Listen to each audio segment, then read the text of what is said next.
नमस्कार छात्रों। आज हम कक्षा 10वीं का तीसरा और अंतिम वीडियो देखने वाले हैं।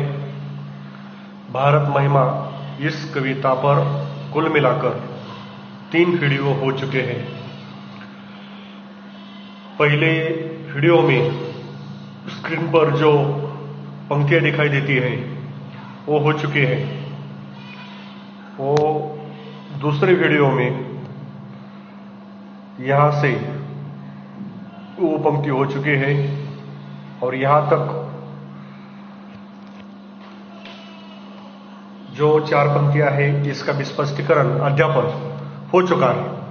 आज हम जो 4 पंक्ति बची है उस पर एक नजर डालेंगे, समझ कर लेने की कोशिश करेंगे और यह 4 पंक्ति होने के बाद पूरी जो कविता है उस पर एक जल्द में एक नजर डालेंगे और एक उसकी पूरी कविता की झलक एक स्पीड से एक जल्दता के साथ हम पूरी कविता भी फिर से स्पष्टीकरण में एक संक्षेप में हम करेंगे। तो देखते हैं इस कविता की आगे की जो 4 पंक्तियां बची है तो वह यह है कि वही है रक्त, वही है देश, वही साहस है, वैसा ज्ञान, वही है शांति, वही है शक्ति, वही हम दिव्य आर्य संतान। जिए तो सदा इसी के लिए, यही अभिमान रहे यह हर्ष, निछावर कर दे हम सर्वस्व, हमारा प्यारा भारतवर्ष। यह 4 पंक्तियां इस कविता की अंतिम है और इस कविता का यह तीसरा वीडियो है। तो देखते हैं सबसे पहले ऊपर की 2 पंक्तियां और उसमें से जो कठिन शब्द है वह हम देखेंगे। तो वही है रक्त।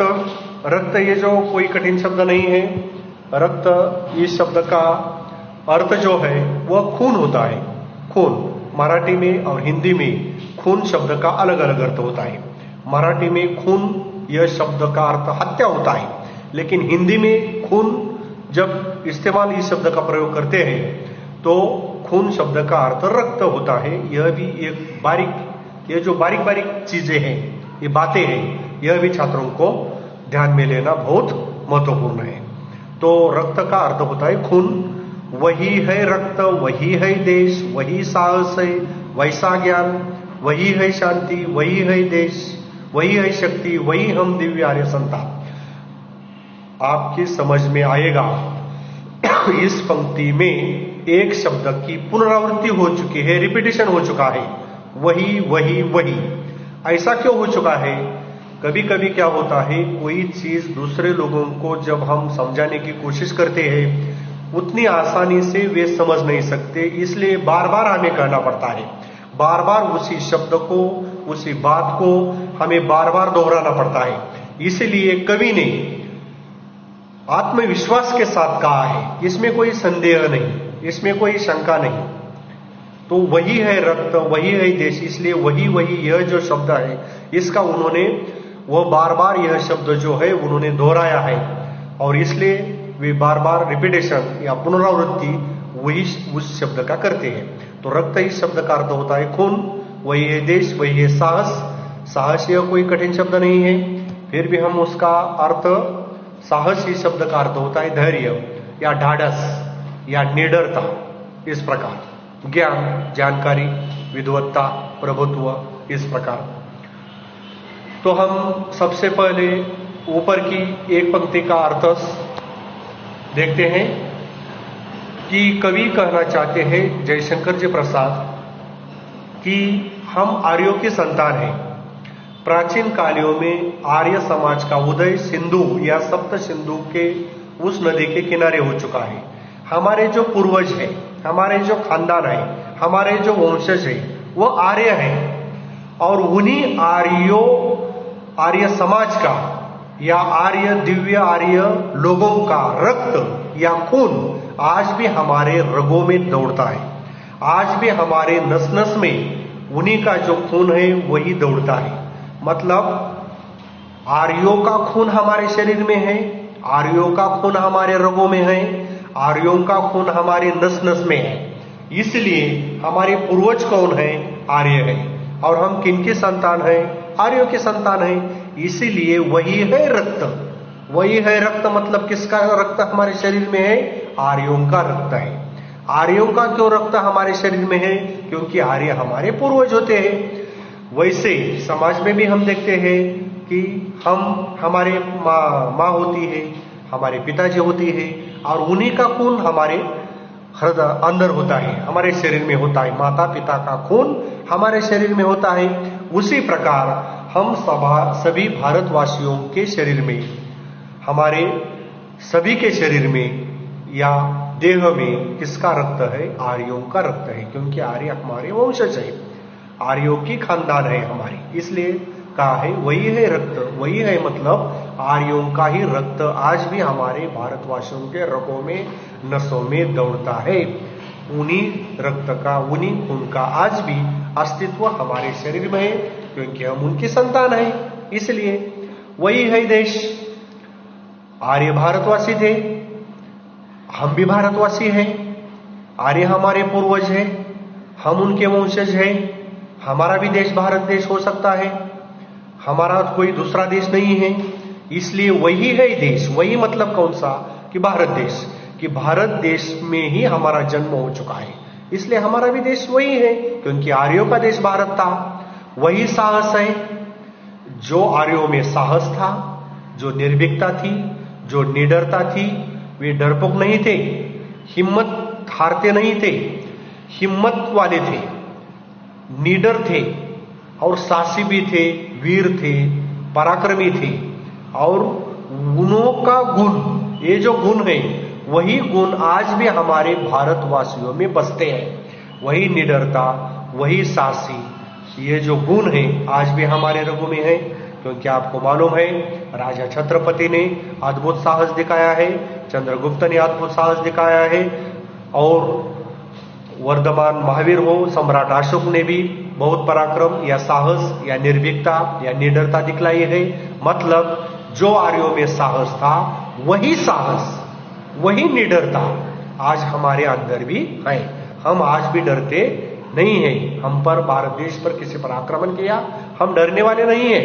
हम निडरता के साथ उसका मुकाबला करते हैं, मुंह तोड़ जवाब देते हैं, आक्रमण करते हैं और हमारी जीत हासिल करते हैं। इसलिए रक्त भी आर्यों का है, देश भी आर्यों का, भारत देश वही है।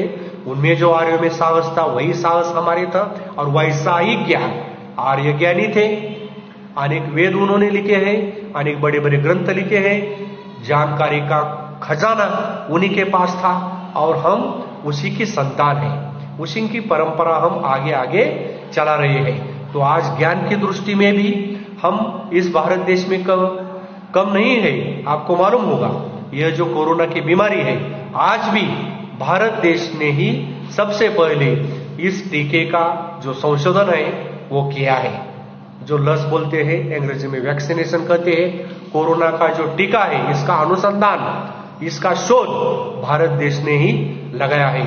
और 2 कंपनियों ने, और सीरम इंस्टीट्यूट जो है और हैदराबाद की भारत बायोटेक जो इंस्टीट्यूट है, इन 2 भारत की ही संस्था है। और भारत ने ही सबसे पहले इस कोरोना के बीमारी पर सबसे पहले अनुसंधान किया, खोज किया, और यह टीका उन्होंने तैयार किया है, जो आज हम सब लगाते हैं। और यह टीका भी हम सभी ने लगवाना चाहिए। तुम्हारी माता हो, पिता हो, कोई डरते हैं, कोई अफवाह भी फैली है, लेकिन आपका कर्तव्य बनता है सब छात्रों का, आपकी माता पिता के साथ यदि उनके अंदर ये डर की भावना हो या अफवाह उसके मन में हो, तो आप निकाल देने का आपका कर्तव्य बनता है। और अपने माता पिता को तैयार कीजिए, दादा दादी हो, नाना नानी हो, जो बुजुर्ग हो, सभी को आप सलाह दें कि इस टीके की जो अफवाह है उससे दूर रखें, क्योंकि इसमें ही हमारा जीवन अवलंबित है। यदि हमने टीका लगाया, हमें किसी प्रकार की डरने की आवश्यकता नहीं है। तो ठीक है, आज भी हम इस दुनिया में ज्ञान के क्षेत्र में आगे हैं, किसी से कम नहीं है। वही है शांति। महात्मा गांधी ने शांति का संदेश दिया है, वही शांति का संदेश आज भी हम बरकरार रखते हैं। हम हिंसा नहीं चाहते, हम शांति के पुजारी हैं, शांति का व्रत हमने लिया है और भारत देश में शांति बरकरार रखने की कोशिश करते हैं। और हम सब भारतीयों का कर्तव्य बनता है कि भारत देश में हमेशा सदैव शांति बरकरार रहे। तो हम शांति के पुजारी है। आर्यों के काल में जो शांति थी वही शांति आज भी हम बरकरार रखते हैं। वही है शक्ति, फिर वही है जो राजा महाराजा थे, संत महात्मा थे, जो अद्भुत शक्ति थी या पराक्रम थी, जो वीरता थी, जो साहसता थी, वही साहस, वही वीरता, वही निर्भीकता, वही निडरता आज भी हमारे अंदर है। हम में वही शक्ति है और वही शक्ति के साथ आज हम कोई भी विपत्ति हो, आपत्ति हो आए तो हम उसे डरते नहीं, हिम्मत से उसे मुंहतोड़ जवाब देते हैं। और अंत में कहा है वही हम दिव्य आर्य संतान। दिव्य इस शब्द का अर्थ होता है महान। हम वही महान आर्यों की संतान है। संतान मतलब बेटा या बेटी या वंशज। हम उन्हें दिव्य आर्यों के संतान है जो पहले इस जन्मभूमि में सबसे पहले जिनका जन्म हो चुका था आर्यों का, और हिंदू संस्कृति का जो उदय हो चुका था आर्यों ने किया था, और वे हमारे पूर्वज हैं और हम उनकी दिव्य आर्य संतान है। शायद समझ में आया होगी ये दो पंक्ति। और इस कविता की जो अंतिम पंक्ति है उसकी ओर हम चलते हैं। जिए तो सदा इसी के लिए, इसमें कोई कठिन शब्द नहीं। यही अभिमान रहे यह हर्ष, इसमें कठिन शब्द देखते हैं। अभिमान इस शब्द का अर्थ होता है स्वाभिमान, और हर्ष एक शब्द आया है। हर्ष इस शब्द का अर्थ होता है गौरव या स्वाभिमान या आनंद या खुशी या प्रसन्नता इत्यादि वगैरह वगैरह। तो पहली पंक्ति पहले देखते हैं कि जिए तो सदा इसी के लिए, हमें जीना है, हम तो जीते हैं, तो किस लिए जीना चाहिए? इसी के लिए। इसी के लिए इस शब्द का अर्थ होता है हमारा भारत देश के लिए। हमें भारत देश के लिए जीना चाहिए, क्योंकि जब हम भारत देश में जन्म लेते हैं तो हमारा ऋण होता है कि समाज के लिए हमें कुछ ना कुछ करना चाहिए। इसलिए हमें हमेशा यह बात ध्यान में रखनी चाहिए सभी छात्रों को, सभी नागरिकों को, कि हमारे भारत देश के लिए हमें जीना चाहिए। हमेशा हमें किस लिए जीना चाहिए? भारत देश के लिए। इसलिए कवि कहते हैं जयशंकर जी प्रसाद, जिए तो सदा इसी के लिए। किसी के लिए? भारत देश के लिए। यही अभिमान रहे यह हर्ष। हमें अभिमान होना चाहिए, स्वाभिमान होना चाहिए, और खुशी भी होनी चाहिए, हर्ष होना चाहिए। कौन सी खुशी होनी चाहिए? कौन सा हर्ष होना चाहिए? कौन सी प्रसन्नता होनी चाहिए? कि हम भारत के निवासी हैं, भारत हमारी जन्मभूमि है।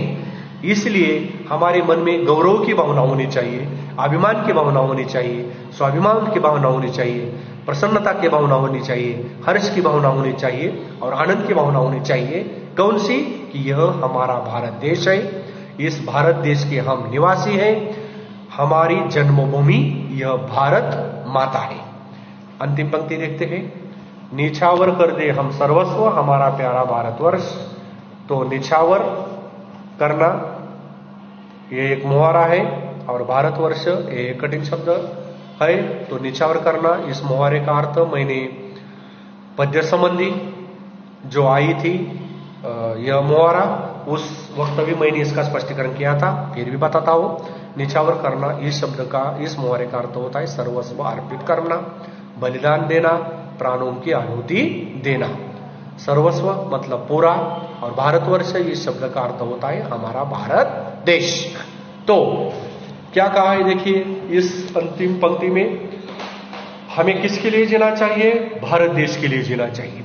और भारत देश में देश के लिए जीना होने चाहने के कारण हमें क्या करना चाहिए? निछावर कर दे हम सर्वस्व, हमें हमारी जान और हमारी जिंदगी, हमारा शरीर, हमारा देह इस भारत देश पर निछावर करना चाहिए। क्यों निछावर करना चाहिए? क्योंकि यह हमारी भारत भूमि है, हम उसे माता समझते हैं। और इस भारत देश पर जब कहीं संकट आए, जब कभी आवश्यकता पड़े, जहां कभी युद्ध का प्रसंग आ जाए, तो हमारा सभी भारतीयों का कर्तव्य बनता है इस भारत माता की रक्षा करने के लिए और भारत देश की आजादी, स्वतंत्रता बरकरार रखने के लिए हमें अपना निछावर करना चाहिए, सर्वस्व समर्पित करना चाहिए। किस पर? भारत देश पर। इसलिए कवि कहता है निछावर कर दे हम सर्वस्व, भारत देश पर हमें बलिदान करना चाहिए, अपना संपूर्ण जीवन समर्पित करना चाहिए। कब करना चाहिए? आवश्यकता पड़ने पर, आवश्यकता आने पर। और हमारा प्यारा भारतवर्ष है, हमारे अंदर खुशी है, प्रसन्नता है कि हम इतने महान भारत देश के निवासी हैं। पूरी कविता में भारत महिमा वर्णन की है। राजा महाराजा, संत महात्मा, ज्ञान विज्ञान, इससे निसर्ग प्रकृति, इससे परिपूर्ण यह हमारा भारत देश है। और यही उसका ही वर्णन कवि ने पूरी इस कविता में किया है, भारत महिमा में।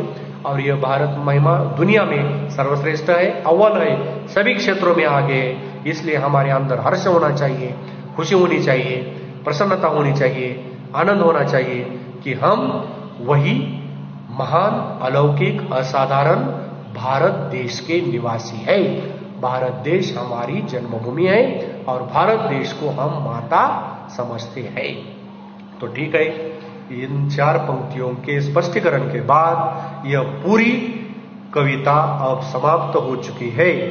फिर भी हम पूरी कविता पर पहली पंक्ति से अंतिम पंक्ति तक एक नजर डालेंगे, फिर से एक बार समझने की कोशिश करेंगे।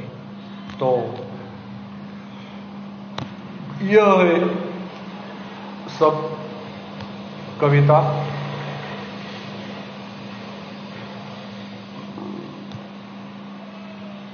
तो भारत महिमा, यह जो स्क्रीन पर जो है वह पूरी कविता है। और यह पूरी कविता मैं एक संक्षेप में, बहुत ही संक्षेप में, इस पर हमने 3 वीडियो बनाए हैं और एक एक पंक्ति को लेकर बारीकी से, सूक्ष्मता के साथ मैंने अध्ययन किया है, स्पष्टीकरण किया है। लेकिन फिर भी एक संक्षेप में, एक थोड़ी देर में सारी पंक्तियों में फिर से एक बार हम उसकी पुनरावृत्ति करेंगे। तो सबसे पहले 2 पंक्तियां। हिमालय के आंगन में किरणों का, उसे किरणों का दे उपहार, उषा ने हर्ष अभिनंदन किया और पहनाया हीरक हार। सबसे पहले यह 2 पंक्तियां समझ कर लेने की कोशिश करते हैं। हमने कहा कि हिमालय का आंगन मतलब हमारा भारतवर्ष है और हिमालय का वो परिसर है। और किरणों का दे उपहार, उपहार इस शब्द का अर्थ मैंने बताया, सौगात या भेंट। तो उषा ने हर्ष अभिनंदन किया और पहनाया हीरक हार। तो इन 2 पंक्तियों का अर्थ यह होता है कि यह जो उषा होती है, सवेरा होता है, जब सूरज पूर्व दिशा में उगता है और उगने पर सूरज की जो रश्मि होती है, किरणें, वह हिमालय के चोटी पर, बर्फीली चोटियों पर पड़ती है। और बर्फीली चोटी पर सूरज की रश्मि किरणें पड़ने के कारण वह चमकती है।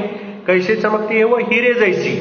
इसलिए जब सवेरा होता है तो सूरज क्या करता है? सवेरे सवेरे भारत देश को यह किरणों का उपहार भेंट देता है, क्योंकि वह जो मुलायम कोमल कोमल किरणें होती है संपूर्ण हिमालय के बर्फीली चोटियों पर पड़ती है और पूरे भारत देश पर भी पड़ती है।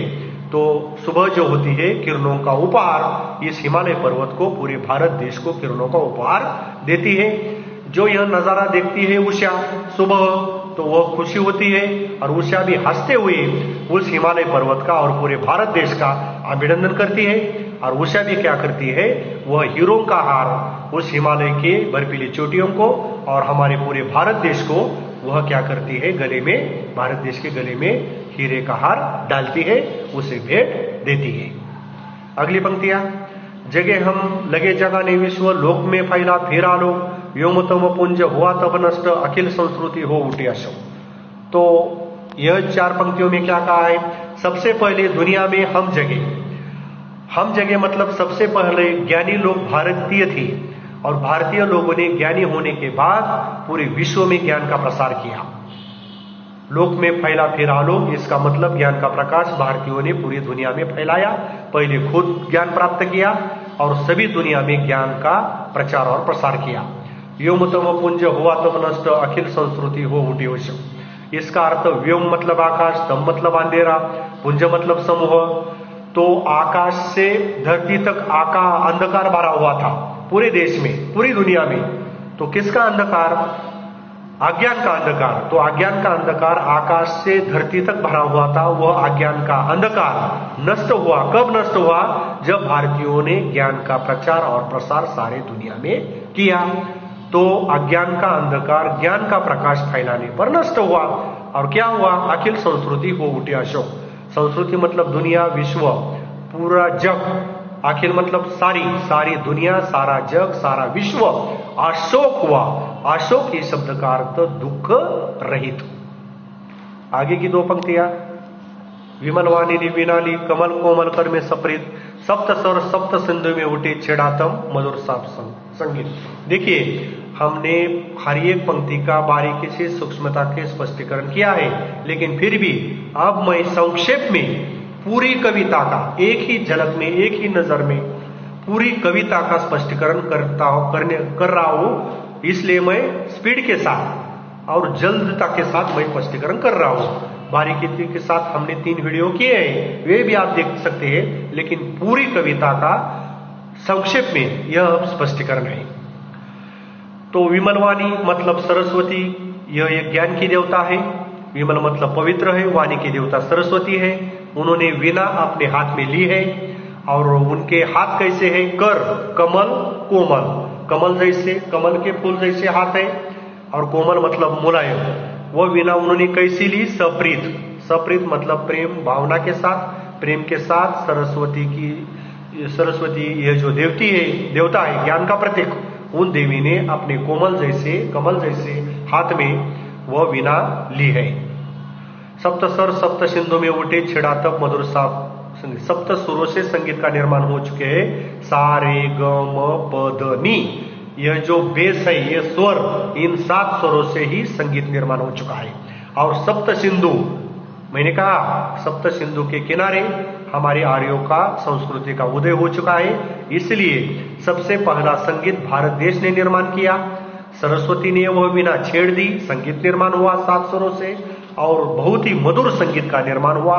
और साम संगीत मतलब, साम एक वेद का नाम है, और उस साम वेद में संगीत से संबंधित पूरी जानकारी है। जैसे मैंने कहा कि ऋग्वेद में आयुर्वेद से संबंधित जानकारी है, उसी तरह सामवेद में संगीत से संबंधित जानकारी है। अगली की 2 पंक्तियां, विजय केवल लोहे की नहीं, धर्म की रही धरा पर धूम, भिक्षु होकर रहते सम्राट, दया दिखलाते घर घर घूम। यह भारत देश का इतिहास साक्षी है, गवाह है कि भारत देश की अनेक लड़ाइयां हैं। चाहे आजादी की लड़ाई हो, वह लोहे के बल पर, लोहे के अस्त्र शस्त्र पर, लोहे के आधार पर, लोहे के बलबूते नहीं हुई। विजय केवल लोहे से नहीं तो किससे विजय हुई? धर्म की रही धरा पर धूम। धूम होना यह एक मुहावरा है, उसका अर्थ है चलना, प्रभाव होना, वर्चस्व होना। तो हमारे भारत देश में किसका चलता था? धर्म का। धर्म का मतलब मानवता, धर्म का मतलब इंसानियत, धर्म का मतलब मनुष्य धर्म, और मराठीमध्ये आपण त्याला माणुसकी म्हणतो, माणुसकी। धर्म का मतलब दया, धर्म का मतलब शांति।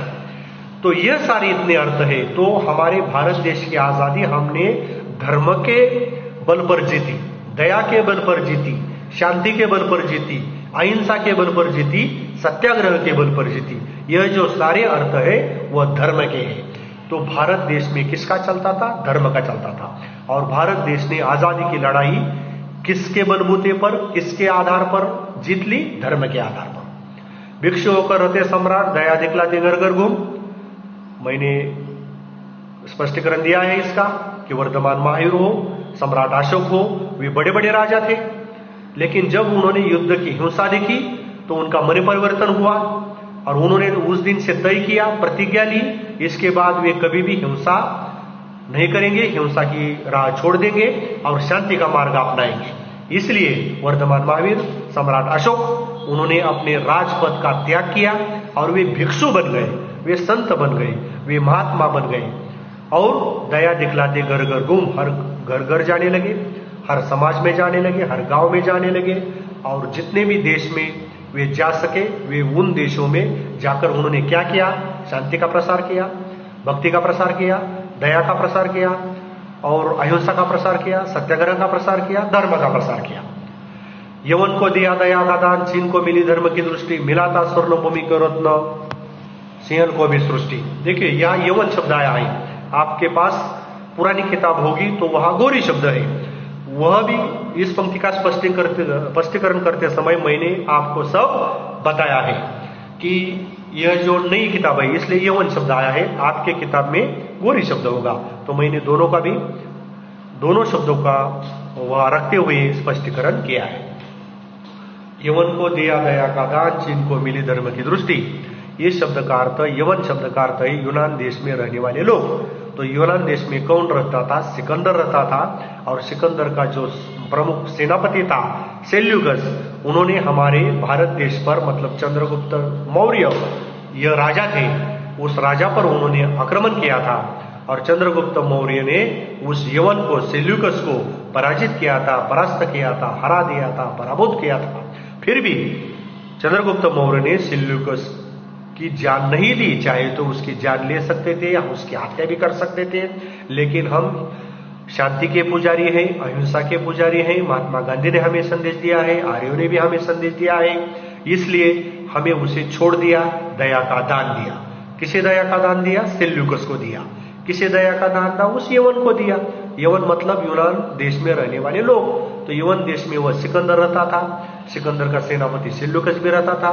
उसे उन्होंने आक्रमण करने के बाद चंद्रगुप्त मौर्य ने क्या किया? उसे पराजित किया। चाहे थे उसकी जान ले सकते थे, चाहे तो उसकी हत्या कर सकते थे, लेकिन चंद्रगुप्त मौर्य ने ऐसा नहीं किया, दया दिखलाई और चाणक्य के कहने पर सेल्यूकस की जो बेटी है हेलेन, उसकी शादी चंद्रगुप्त मौर्य के साथ कर डाली। इस प्रकार मतलब जो शत्रुता थी, उस शत्रुता का जो रिश्ता था, एक मित्रता का रिश्ता उन दोनों के बीच में बन गया। यही हमारी भारत की महिमा है, यही हमारी भारत की परंपरा है। इस प्रकार यही हमारी भारत की विरासत है और हमारा भारत देश आदर्श है। प्रकृति का रहा पालना, चीन को मिली धर्म की दृष्टि, मतलब ये सम्राट अशोक चीन गया, श्रीलंका गया, ब्रह्मदेश गए, ऐसे अनेक देशों में जाकर उन्हीं लोगों को धर्म की दृष्टि दी, मतलब दया का संदेश उन्होंने दे दिया, धर्म का प्रचार और प्रसार उन्होंने किया। मिला था स्वर्ण भूमि को रत्न, शील की सिंहल को भी सृष्टि। स्वर्ण भूमि यह श्रीलंका को कहते हैं और हमारा भारत देश भी स्वर्णिम देश था। तो हमारे भारत देश को भी अनेक रत्न मिले हैं, राजा महाराजा या संत महात्मा, संत ज्ञानेश्वर, तुकाराम, एकनाथ, सोपान, मुक्ताबाई, संत मीराबाई, अनेक राजा भी हो चुके हैं। सम्राट अशोक, वर्धमान महावीर, यह भी जो राजा थे, छत्रपति शिवाजी महाराज, शाहू महाराज। इस प्रकार ये रत्न है, ये हमारे रत्न है, ये हमारे अलंकार है, यह हमारी आभूषण है, यह हमारे भारत देश की ताकत है, यह हमारे भारत देश के आदर्श है, यह हमारे भारत देश के सपूत है, महान व्यक्तित्व है, इसलिए उन्हें रत्न कहा है। और शील को मिली, शील की सिंहल को सृष्टि। शील मतलब पंचशील, शील सिंहल मतलब श्रीलंका की सम्राट अशोक ने अपना बेटा महेंद्र और बेटी संघमित्रा, इन दोनों को श्रीलंका को भेज दिया था। किस लिए? धर्म का प्रचार और प्रसार करने के लिए, शांति का प्रचार और प्रसार करने के लिए। और शील मतलब पंचशील। पंचशील में क्या क्या आता है? सबसे पहले कि अहिंसा, मतलब किसी की हिंसा नहीं करना, किसी की जान नहीं लेना, मतलब किसी का दिल तक दुखाना नहीं, इसे भी अहिंसा बोलते हैं। उसके बाद अस्तेय, मतलब चोरी नहीं करना। तीसरा तत्व है अपरिग्रह, मतलब संचय, जितने खुद के जीवन के लिए आवश्यक हो उतना ही संचय करना, ज्यादा नहीं संचय करना। और आगे का है सत्य, हमेशा सत्य बोलना और ब्रह्मचर्य का पालन करना, यह पंचशील है। आगे की दो पंक्तियां, किसी का हमने छीना नहीं, प्रकृति का राह पालना ही हमारी जन्मभूमि थी, यही कहीं से हम आए थे नहीं। तो छीनने की प्रवृत्ति, छीनने की नीयत, छीनने का स्वभाव भारत देश में नहीं है। प्रकृति का पालना ही, हमारी प्रकृति जो थी धन धान्य, फल फूल, खनिज संपत्ति, पानी, नदी, पशु पक्षी, इससे संपन्न है, भरपेट मात्रा में, भरपूर प्रमाण में यह सब है। और हम इस प्रकृति पर भी हमारा जीवन निर्भर रहता है। हमारी जन्मभूमि थी यही, कहीं से हम आए थे नहीं। भारत देश ही हमारी जन्मभूमि है, हम किसी भी दूसरे देश से आए नहीं। किसी कोई हम पर इल्जाम करते हैं, आरोप लगाते हैं, ये भारतवासी भारत देश के नहीं है, किसी दूसरे देश से आकर यहाँ बसे है, लेकिन यह गलत बात है। हमारा भारत देश जन्मभूमि है, भारत देश में ही हमारा जन्म वो आए, हम किसी दूसरे विदेश से आए नहीं हैं।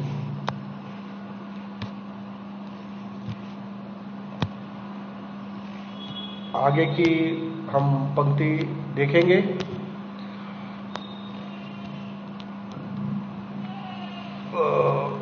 उसके बाद यह पंक्ति है, चरित्र थे पुत भुजा में शक्ति, नम्रता रही सदा संपन्न, हृदय के गौरव में था गर्व, किसी को देख न सके विपन्न। तो चरित्र मतलब चरित्र, व्यक्तिमत्व, स्वभाव, व्यक्ति, पुत, इस शब्द का अर्थ होता है पवित्र। हमारे जो व्यक्तिमत्व थे, राजा महाराजा संत महात्मा, ये सब पवित्र थे। एक ऊंचा व्यक्तिमत्व था, भुजा में शक्ति, कि उनमें शक्ति थी, शक्ति के सहारे उन्होंने युद्ध में विजय प्राप्त की है। नम्रता रही सदा संपन्न, हमारे भारतीयों में नम्रता गुण है, हम हमेशा झुककर चलते हैं, गर्व घमंड की भावना हमारे मन में नहीं होती।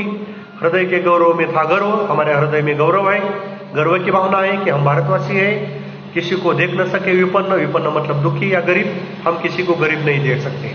यदि किसी गरीब हो तो उसकी हम भाग दौड़ कर क्या करते हैं, उसकी मदद करते हैं और उसका दुख दूर करने की कोशिश करते हैं। आगे की दो पंक्तियां, हमारे संचय में था दान, है कि हम संचय किस लिए करते हैं, पैसों का दान देने के लिए। यह भारत देश की महिमा है, यह भारत देश की परंपरा है। अतिथि हमारे देव के, अतिथि के समान देवता के समान मानते हैं। अतिथि देवो भव, अतिथि को हम देवता समझते हैं, उनको उनका यथोचित सत्कार करते हैं और भेजते हैं सम्मान के साथ। इस प्रकार पूरी सौजन्यता के साथ बहुत ही आदर देते हैं उसे। हम वचन में सत्य हैं, राजा हरिश्चंद्र की संतान हैं, कभी झूठ नहीं बोलते, हृदय में तेज है, तेजस्विता है हमारे हृदय में। और प्रतिज्ञा में रहती थी टेव, टेव मतलब आदर, प्राण जाए पर वचन न जाए। एक बार प्रतिज्ञा ली, वे अंत तक, मरते दम तक हम निभाते हैं। यह हमारी भारत की महिमा है। अगली दो पंक्तियां, वही है रक्त, वही है देश, वही है साहस, वैसा ज्ञान, वही है शांति, वही है शक्ति, वही हम दिव्य आर्य संतान। अभी अभी मैंने इन चारों पंक्तियों का अंतिम सूक्ष्मता के साथ, बारी के साथ अध्यापन किया है, समझाया है आपको। फिर भी एक नजर उस पर डालते हैं। वही वही इस शब्द का पुनरावृत्ति हो चुके हैं, वही वही शब्द दोहराया है कि हमें आर्यों की संतान है। उन्हीं आर्यों का रक्त हो, साहस हो, ज्ञान हो, शांति हो, शक्ति हो, उन्हीं आर्यों की शक्ति, साहस, ज्ञान और खून आज भी हमारे रगों में दौड़ता है, क्योंकि हम आर्यों की संतान है। आर्य हमारे पूर्वज है और हम उनके वंशज हैं। इस प्रकार उन्हीं का ही खून है। वही देश, उनका देश भारत देश था, हमारा भी देश भारत है। वे सासी थे, वे ज्ञानी थे, शांति के पुजारी भी आज में है, आज भी हमारे अंदर शक्ति है और हमें वही दिव्य आर्यों की संतान है। और अंतिम ये दो पंक्तियां, जिए तो सदा इसी के लिए, मैंने बताया हमें किस लिए जीना चाहिए, हमारे भारत देश के लिए जीना चाहिए। और हम अभिमान होना चाहिए, स्वाभिमान की भावना होनी चाहिए कि भारत देश में हमने जन्म लिया है, इसकी खुशी हर एक भारतीयों को होनी चाहिए। और निछावर कर दे हम सर्वस्व, हमें किसके लिए निछावर करना चाहिए, हमारे भारत देश पर। जब आज आए, संकट आए, कोई शत्रु हम पर, भारत देश पर आक्रमण किए, तो हम पर उसका क्या करना है, मुंह तोड़ जवाब देना है और उसको पराजित करना है। इसलिए जब जरूरत पड़े, जब आवश्यकता पड़े, जब संकट आए, जब मुसीबत आए, जब कोई समस्या आए, अड़चन आए, बाधा आए, हमारे देश पर हमारा कर्तव्य बनता है, हमारा फर्ज बनता है कि हमारे भारत देश पर सर्वस्व अर्पित करें, जान की बाजी लगा दे, प्राणों की आहुति दे, बलिदान दे। यह हमारे भारत देश का कर्तव्य बनता है, क्योंकि हमारा प्यारा यह भारत वर्ष है। तो ठीक है, मैंने बहुत ही जल्दता के साथ पूरी कविता पर, इसके 3 वीडियो बनाए हैं, फिर भी तीनों वीडियो का एक पूरी कविता पर एक नजर डाली है, ताकि आपका भी ज्ञान दोहराए, उस पर पुनरावृत्ति हो, रिवीजन हो। इस प्रकार यह पूरी कविता अब समाप्त हो चुकी है और इस पर एक स्वाध्याय है, वह भी आप 2-3 मिनट में देखने वाले हैं। तो यह है इस कविता का स्वाध्याय, बहुत ही छोटा सा है और यह स्वाध्याय आपको वर्ग पाठ की वही में लिखना है। और उसके फोटो निकालकर मुझे व्हाट्सएप पर भेजना है, क्योंकि आपका जो यह काम है, इस काम पर ही आपके परीक्षा के अंक, गुण, मार्क मिलने वाले हैं। इसलिए समय के साथ, समय पर ही आप काम करेंगे तो बेहतर होगा। आज करेंगे, कल करेंगे तो शायद काम होने वाला नहीं है।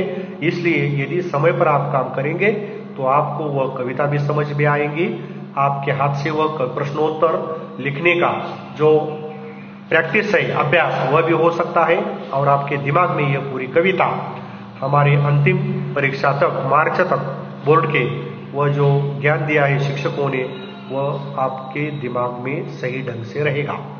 तो देखते हैं इसका स्वाध्याय क्या है। इसका स्वाध्याय पहले निम्नलिखित पंक्तियों का तात्पर्य लिखिए।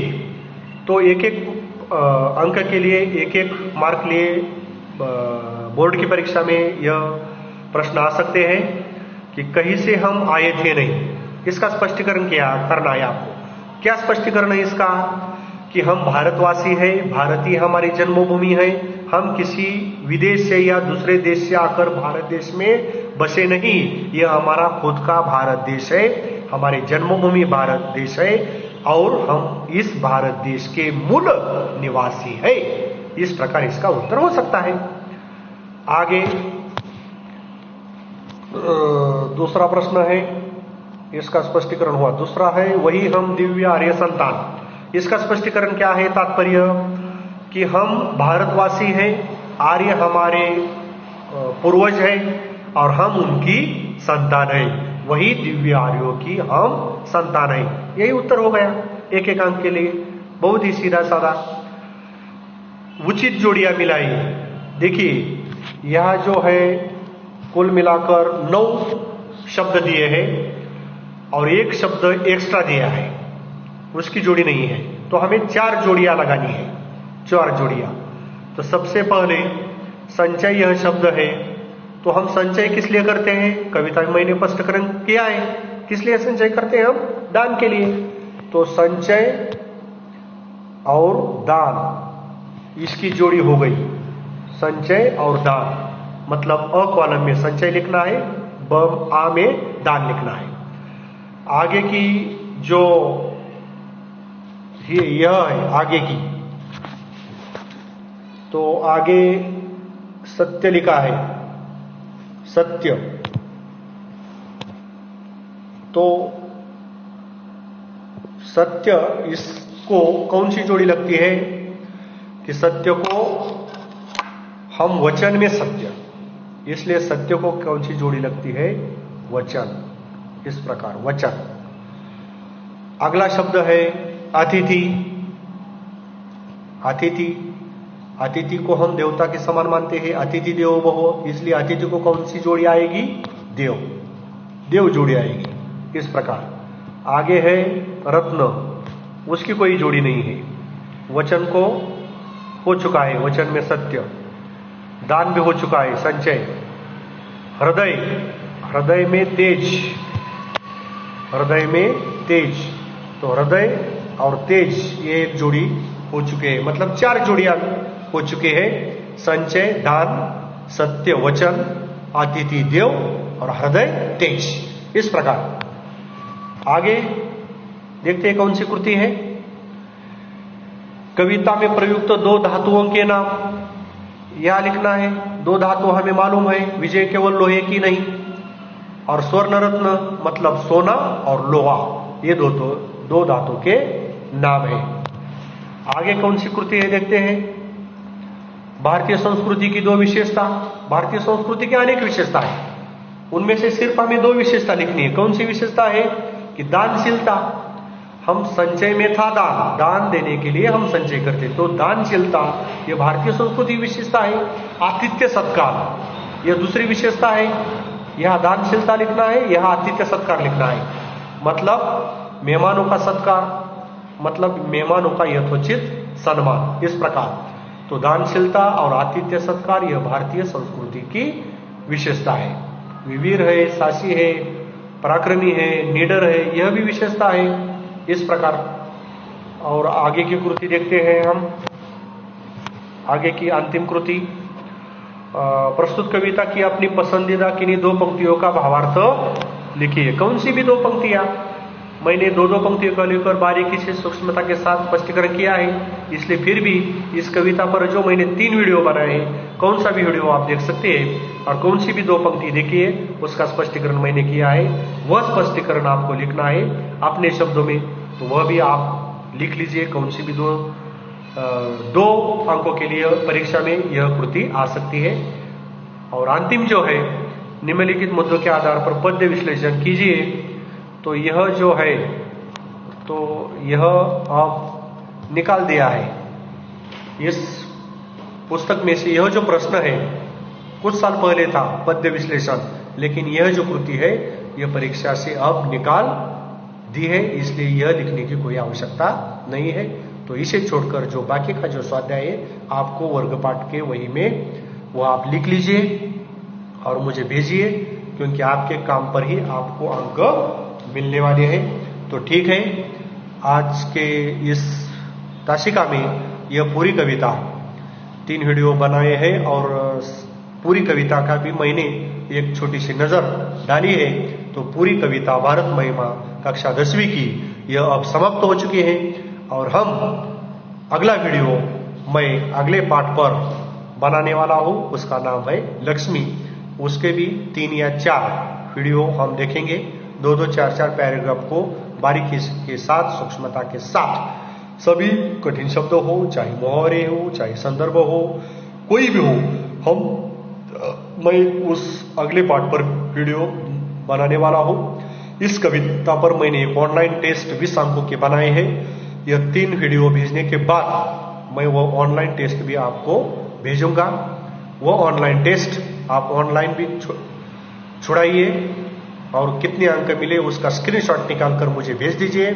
और वह जो ऑनलाइन टेस्ट है वह अपने वर्ग पाठ के वही में भी आपको लिखना है, क्योंकि आपके लिखित कार्य पर ही आपको इस 10वीं कक्षा के बोर्ड के अंक मिलने वाले हैं। इसलिए पूरा काम आप ईमानदारी के साथ, कार्य तत्परता के साथ, प्रामाणिकता के साथ कीजिए और इस पढ़ाई का मजा लीजिए, पढ़ाई का आनंद लीजिए। यदि कोई कठिनाई हो तो आप फोन करके भी पूछ सकते हैं। तो ठीक है, पूरी कविता समाप्त हो चुकी है। धन्यवाद।